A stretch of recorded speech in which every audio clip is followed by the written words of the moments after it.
Hello everyone and welcome back to another tutorial from Finance for Beginners. Today I'm going to show you how you can download and install the Coinomi wallet application on your smartphone. So let's get started right away. First of all, open up the Google Play Store or the iOS App Store depending on your device.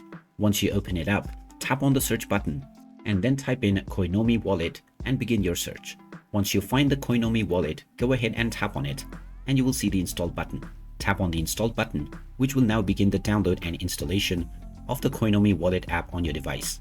Just wait until the installation is completed. And once you see the open button, you can tap on it to open up the application.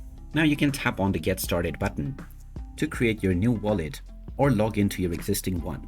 And there you have it. That is how easy it is to download and install the Coinomi wallet application on your smartphone.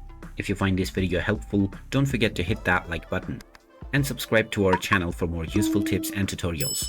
Thanks for watching, and I'll see you again in the next one.